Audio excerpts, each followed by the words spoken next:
Welcome to this Plus podcast, The Employment Law Counselor.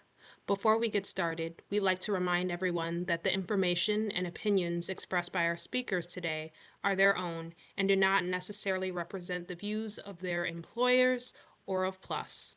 The contents of these materials may not be relied upon as legal advice. Hi, everyone. Welcome to the Employment Law Counselor podcast. We're your hosts, Victoria Fuller. And Laura Corvo. And today we'll be discussing best practices for employers in an unsettled DEI climate. This podcast is a collaboration between White & Williams LLP and the Professional Liability Underwriting Society, commonly known as PLUS. While our podcast is not legal advice, it is a practical discussion between attorneys that deals with the maze and minefield of labor and employment laws on a daily basis.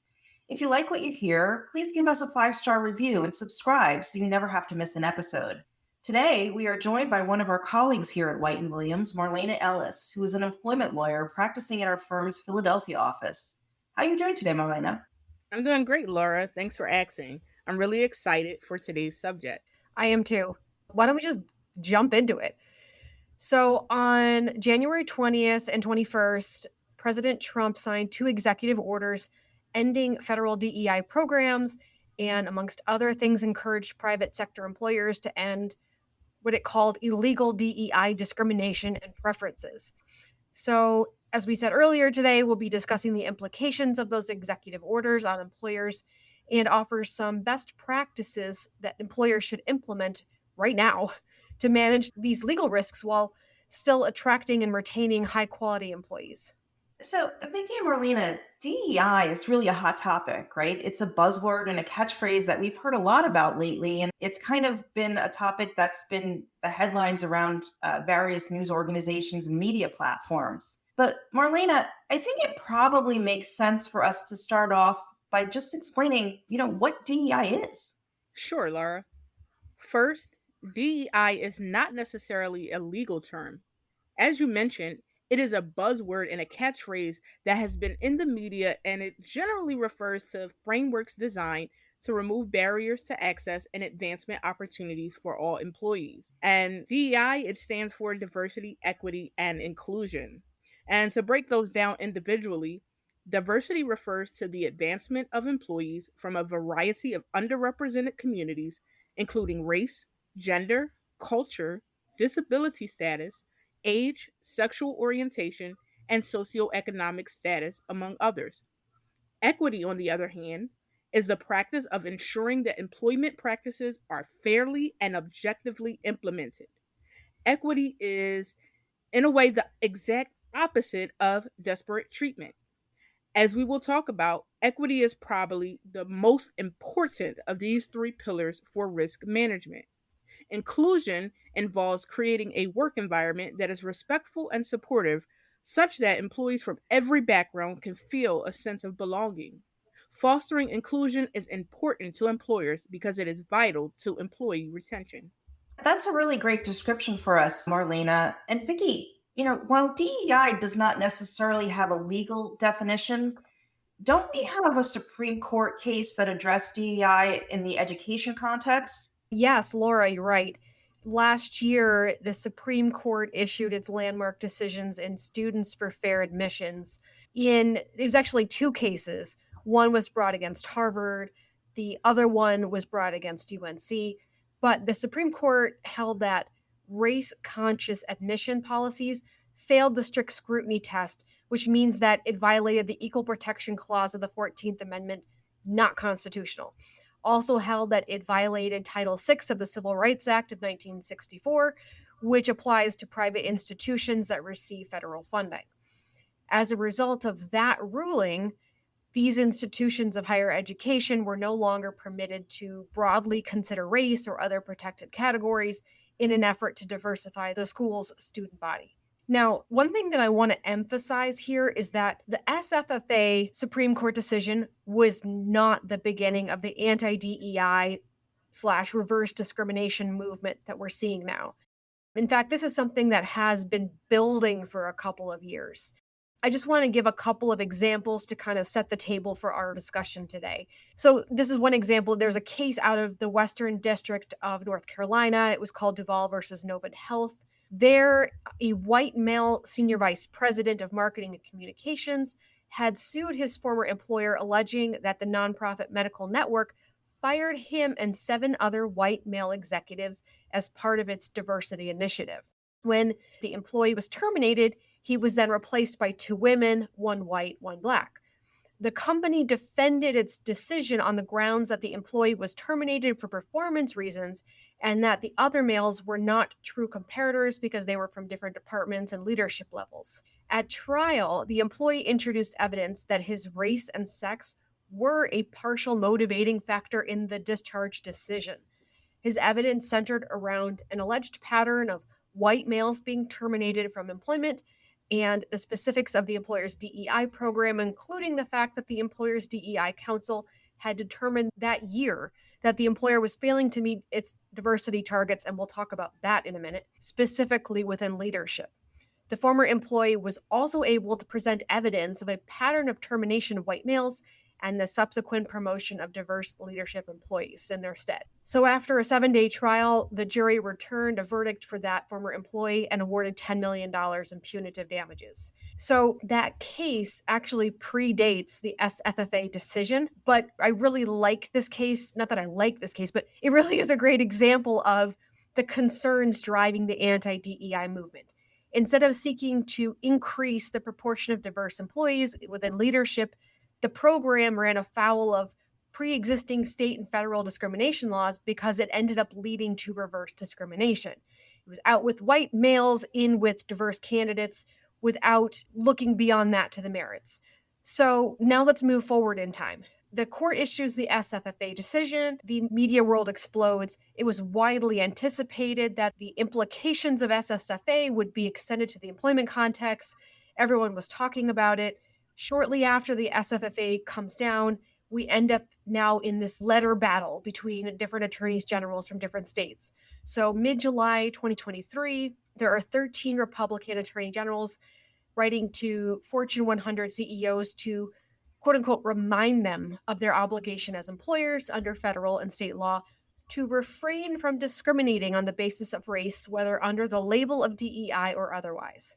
That letter also threatened serious legal consequences over race-based employment preferences and diversity policies. So that letter then prompted a response a few days later from 21 Democratic attorney generals, reassuring corporate officers that efforts to recruit a diverse workforce and create inclusive work environments are in fact legal and reduce corporate risk for discrimination claims. So the letter battles continue through the summer of 2023. And then on the heels of those letters, we start seeing the special interest lawsuits. So one example is there were lawsuits against law firms over fellowship programs that had race-based eligibility requirements for inclusion. So in other words, for Black employees, you could participate in this fellowship program, but if you were white, you were excluded. Those lawsuits ended up resolving with the employers changing their eligibility requirements for their fellowship programs. So why am I talking about all of this? The point here is this executive order that was handed down last month, it didn't just come out of the blue. This is the culmination of a movement that has started really over the last couple of years and kind of set the table for where we are today. So now that we have dug into the history, why don't we now dig into the executive orders themselves? Laura, as I understand it, part of this deals with ending affirmative action and other requirements for government contractors. Can you explain what that order means for those employers who have government contracts or subcontracts? Sure. So the new executive order that was issued by President Trump actually revokes an old order that was put in place way back in 1965 by President Lyndon Johnson, which required federal contractors and subcontractors, and those are the businesses that, have contracts and do business with the federal government, to develop affirmative action plans for women and minorities. So generally, what this meant was that federal contractors had to take certain steps to examine demographic data about their workforce to see if women and minorities were somehow underrepresented. And if the data showed that women and minorities were underrepresented in the workforce, then the federal contractor had to create goals that would help it kind of cast a wider net for candidates whenever it was looking to hire or promote people that could potentially address that underrepresentation. It's important to know, though, it did not require employers or federal contractors to set quotas or to set aside specific jobs for women or minorities or to abandon a merit based system. It was just a matter of let's get some goals out to get that net a little bit bigger to potentially bring in more women or minorities into the workforce. So the Trump order, in addition to revoking that old order that was put in place by President Johnson, it also instructs the Office of Federal Contract Compliance Programs. That's a mouthful. And that's the agency that oversees federal contracts. We commonly refer to it by the acronym OFCCP. Well, the Trump order instructs the OFCCP to stop doing a number of things.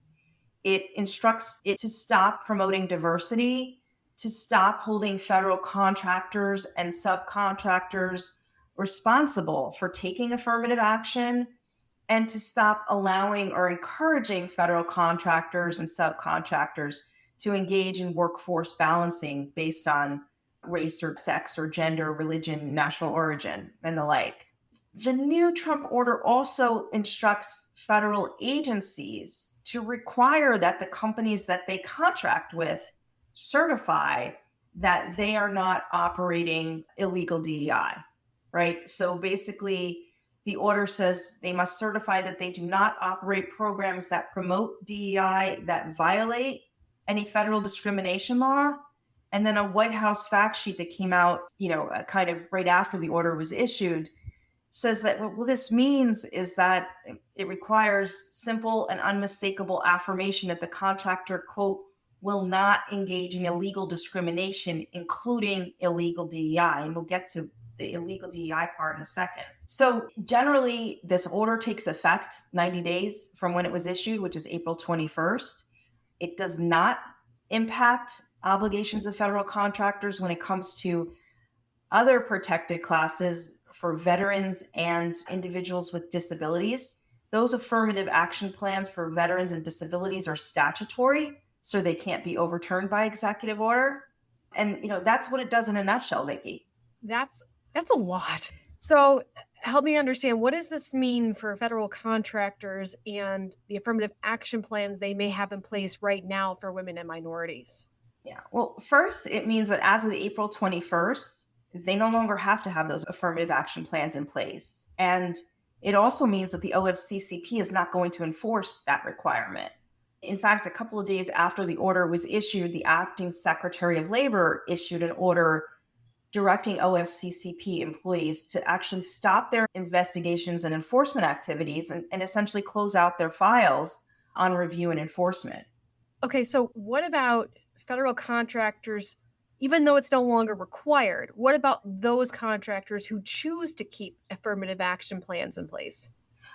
Well, at least until April 21st, when the order takes effect, those plans can stay in place. But over the next 90 days, we expect to get more guidance from the OFCCP, as well as, have this sorted out through potential legal challenges. So it's kind of a stay tuned. We're not sure yet. Yeah, as we're recording this, it feels like the legal landscape is changing just by the minute. So what about the requirement that federal contractors must certify that they don't engage in, quote unquote, illegal DEI? And Vicki, that's the most difficult question, because one of the issues here is that the order does not define what illegal DEI is. So we are going to have to wait and see how that term is interpreted by the OFCCP, federal agencies, and potentially courts. So there's going to be a lot to sort out in the next, days and months. And Marlena, remind me, the executive order, I think, also addresses private sector employers who are not contractors. Is that right? That's correct, Vicki. The order also encourages the private sector to end illegal DEI discrimination and preferences. The order also requires that the Attorney General seek to investigate and potentially prosecute employers who will continue to maintain illegal DEI programs. But interestingly, the order also instructs that the Attorney General and Secretary of Education issue guidance to educational institutions that receive federal funding regarding the measures and practices they need to implement to comply with SFFA. Importantly, the order repeatedly references illegal DEI programs, but it does not explain what an illegal DEI program is. All right, guys. So, are there any clues here as to what the OFCCP, the Attorney General, any federal agency, what is illegal DEI? Well, Vicky and Marlena, I think we have to go back and realize that as a threshold matter, Title VII, which is the federal law that bans discrimination in employment, that still exists. The Americans with Disabilities Act still exists. State anti-discrimination laws, local anti-discrimination laws, they're all still in play. So, frankly, employers need to know that the fundamental law and legal framework hasn't really changed here. That said, I think the explicit references to the SFFA decision, which you talked about earlier, Vicky, in the executive order indicates we should at least start to look there for guidance as to how to interpret what is an illegal DEI program. It's also worth noting that although the order targets DEI generally, it looks like the pillar that the order is actually trying to be aimed at is diversity. For example, the order refers to, quote, dangerous, demeaning, and immoral race and sex based preferences. It also says that illegal DEI and DEIA policies deny, discredit, and undermine the traditional American values of hard work, excellence, and individual achievement. The order also claims that hardworking Americans who deserve a shot at the American dream should not be stigmatized, demeaned, or shut out of opportunities because of their race or sex. All right, so reading between the lines here, we're looking at reverse discrimination. That's the concern, that some employees are being given opportunities because of their race or because of their inclusion in some protected category and not on the merits. Yes, that's exactly right, Vicky. Have there been any legal challenges, Laura, to the new executive order on DEI? Yes. So recently, a group of plaintiffs, which include a diversity officers organization, professors, a restaurant group, and the city of Baltimore, filed a lawsuit in federal court in Maryland, arguing that the executive orders are unconstitutional. And the theory there is that they violate the First Amendment, separation of powers, and due process. And I suspect that there may be other legal challenges. So we are really operating, in very uncertain times when it comes to DEI. Yeah, absolutely. And it's an uncertain time for employers as they navigate this shift in this paradigm, isn't it, Vicki? Yeah, I think this is going to be a very tricky year for employers. I think there are multiple stakeholders in this discussion. We've spent some time talking about the government, which is really just one of them. But there's the company itself, which wants to attract and retain the best workforce possible. There are current employees who want to feel comfortable that they're operating in an objective and fair system. There are candidates who employers want to attract who will have their own expectations about DEI programs and qualifications for a position. So trying to balance all of those different stakeholders and what their needs are and what they're looking for, I think this is going to be a hard year. So, Vicki, what do employers do with their existing DEI programs? So that's a really good question. If we look to the SFFA decision and we apply it in the employment setting, we'll want to, just as a baseline, eliminate anything that looks, feels, smells, has the practical effect of being a quota. We can't say, the next hire here needs to be from this protected category. We can't condition a term or a benefit of employment on inclusion in a protected category. So, like the law firms I talked about earlier that had the race based fellowship programs, you're not going to do that anymore. You could still have fellowship programs. You would just want to remove any race based or similar, protected category types of requirements for inclusion. And similarly, if you offer your employees mentorship opportunities, but only for employees of a certain race or another protected category, offer the mentorship program to employees regardless of their inclusion in those particular categories. Yep, exactly. And Marlene and Vicky, it's probably a good idea for employers to have their existing DEI programs reviewed by counsel who can help them revise it if they need to. That's exactly right. We don't want employers to totally scrap their DEI programs and policies, but they may need to adjust them a bit. Yeah, and I would just add in that this is such a complicated environment right now that you really should involve counsel helping you with this because there is just so much moving so quickly and understanding the law in this stage of development. Just get your lawyer in the door and get some help. I want to go back to something we talked about earlier. We talked about how the real focus seems to be on that D, diversity, not equity and inclusion, but this perception that some employees are getting ahead because of their inclusion in the protected category. So, this I think is a really good time, and it is really an important time for employers to work with their counsel to shore up their handbooks and their management practices. So, just a couple examples. You're hiring for a position. Look at the job description. Have you drafted a job description? Does it need to be updated? Is it clear as to what the requirements are for that position?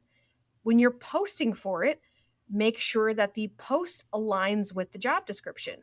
Then you get your candidates in the door, you look at resumes, you're interviewing, keep records on your hiring decisions. Why was one candidate hired over the other final round candidates? Does that candidate satisfy the predetermined criteria for the position? If you ended up deviating from those criteria, why? Is the reasoning for doing so sound? Did you decide to do so because you liked the person, but maybe they're not as qualified as somebody else? I mean, those are the kinds of things that can get you in trouble and that you really need to kind of catching yourself on. And Vicky, those principles are also going to apply when employers are disciplining employees, right? So, of course, as you said, the employers have to communicate clearly what they expect of their employers, through the job descriptions and the handbook policies, et cetera. But once employees fall below those and don't meet those expectations that they've spelled out, they need to discipline the employees. And not only discipline employees, and this is where, advice from counsel sometimes can be helpful, but make sure you're doing so in a consistent manner, right? You can't discipline John for a policy violation, but let Mary slide, or vice versa. And, we see this all the time. It's that inconsistency in discipline that gets employers in trouble because John can wonder if he's being punished for something that Mary wasn't punished for because he's a man or because he's white or because of some other protected category.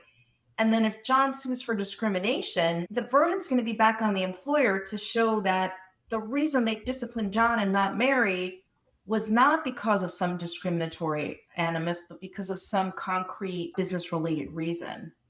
Yeah, I'm going to jump in on that for a second because this comes up all the time. Laura, I know you see this all the time. And it is such a problem. And getting your managers trained is so important on this because I know it's hard. It's hard for any manager. Nobody wants to write somebody up. Nobody wants to engage in discipline. It's hard.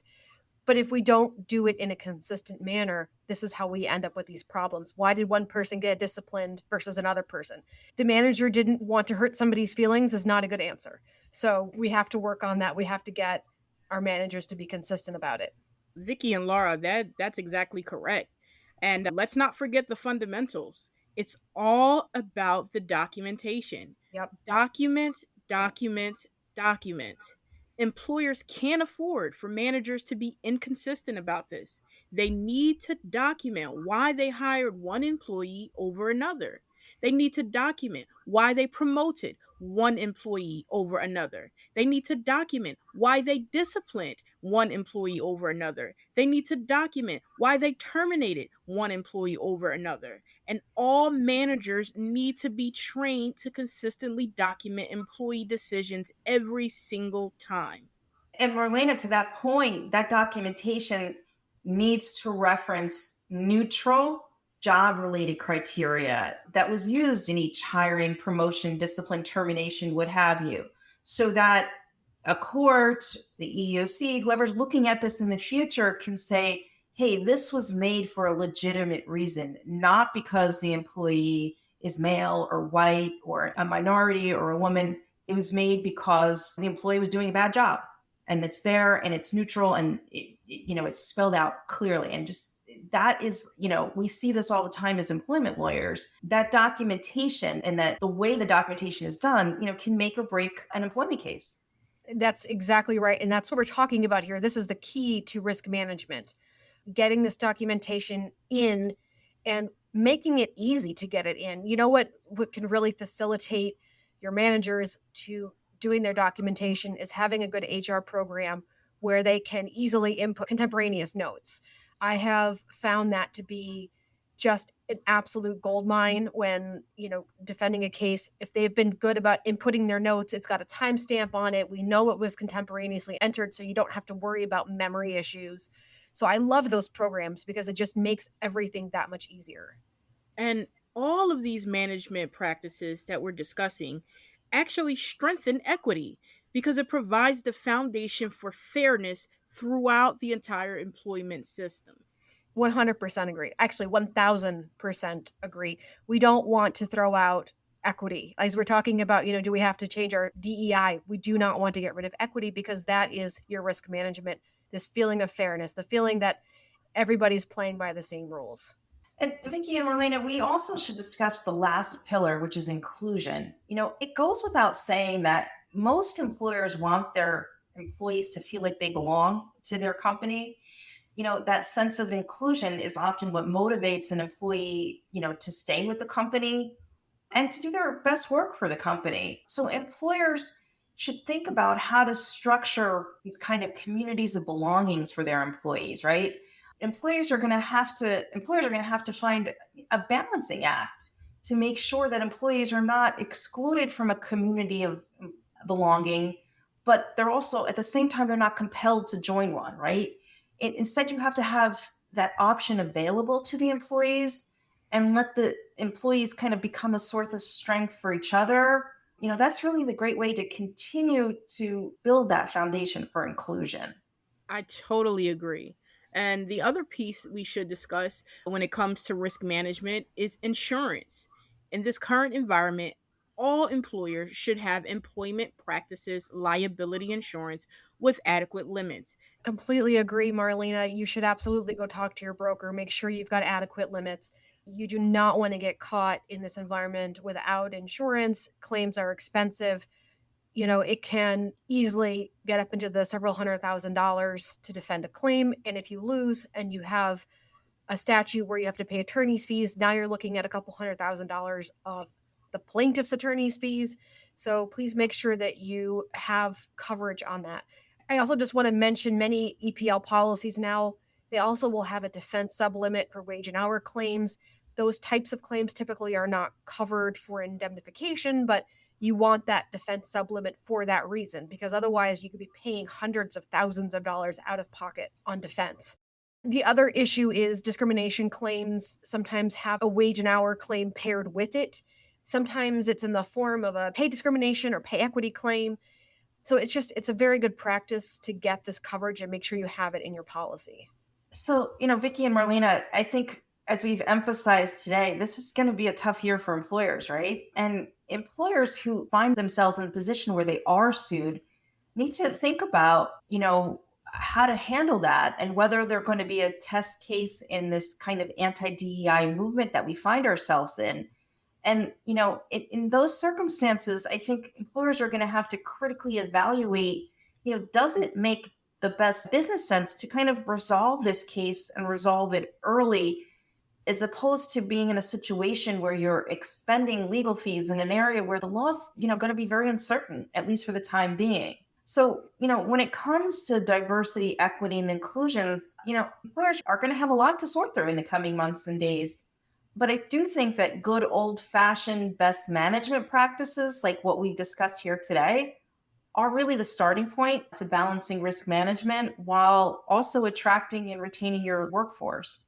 Exactly. And I think, Marlena had it right. Document, document, document. Let's go back to fundamentals. Remember that the existing statutory framework is still there. And when in doubt, call your lawyer prophylactically. Don't wait until you've got a claim, to try to manage a situation. With that, I think we're out of time. Marlena, thank you so much for joining us today. I think this was a really interesting topic for the Employment Law Counselor podcast. Thank you so much for having me. We appreciate you joining us, and we would like to thank all of our listeners for joining us here on the Employment Law Counselor podcast, where we try to make sense of our ever-changing world of labor and employment law. If you enjoyed this episode, please give us a 5-star review, tell your friends, and subscribe to the podcast. For more information on this and many other topics, please visit the White & Williams website at www.whiteandwilliams.com, where you can visit our blog and learn more about the firm. Until next time. Thank you for listening to this episode of the Employment Law Counselor. If you haven't checked out the previous episodes, make sure to give those a listen and check back in the next few weeks for the next episode. If you have an idea for a future Plus podcast, you can visit the Plus website and complete the content idea form.